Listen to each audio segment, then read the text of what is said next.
When people talk about homosexuality, they often ask, is it a choice?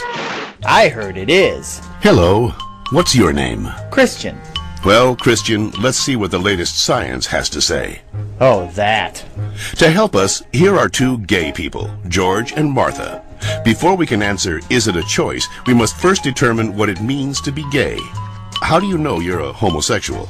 The same way you know that you're straight. Since the 19th century, many theories about homosexuality have been offered that are untestable and contradictory. Male homosexuality is the result of an absent father and an overbearing mother. See ya.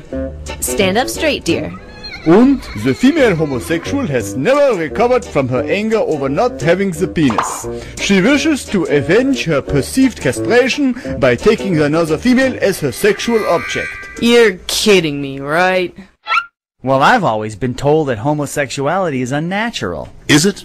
In fact, homosexual relations are common in nature, including zebras, baboons, dolphins, sheep, buffalo, ducks, foxes, elephants, horses, gorillas, moose, house cats, pigs, mice, rabbits, swans, and lions, to name a few.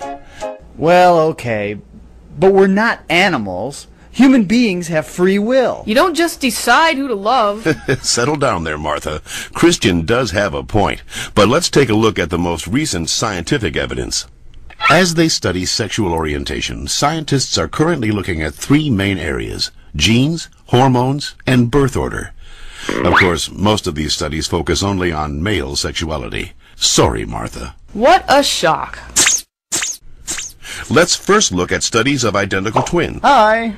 When one identical twin is a gay man, the other twin is gay up to 70% of the time, far higher than would occur if genes played no role. In fact, these studies show that genes play a greater role in determining sexual orientation than they do in whether or not you're right or left-handed. And we don't punish the left-handed. Well, not anymore. Let's get it! Scientists have recently noticed a striking statistical phenomenon.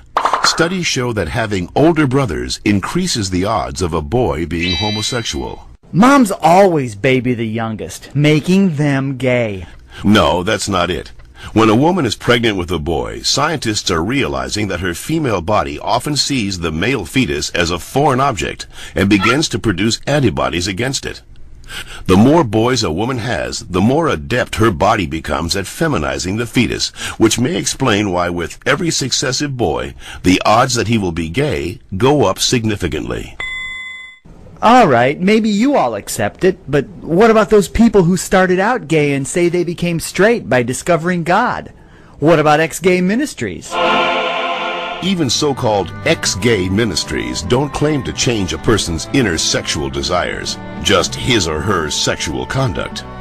We're still gay.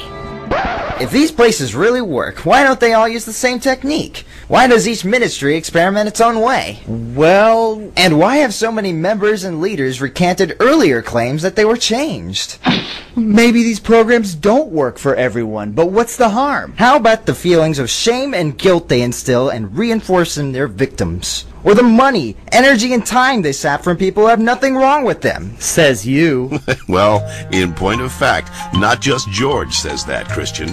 The American Medical Association, the American Psychiatric Association, the American Psychological Association, the American Psychoanalytic Association, the American Academy of Pediatrics, and the National Association of Social Workers have all stated that homosexuality should not be treated as a mental disorder, and that they oppose attempts at reparative or conversion therapy, and that sexual orientation is not a choice and cannot be changed. So that's it. I'm supposed to believe that it's not a choice just because all those doctors and scientists say so? Or you could just ask us. I do know this one girl named Heather who goes back and forth, but she's Shut up.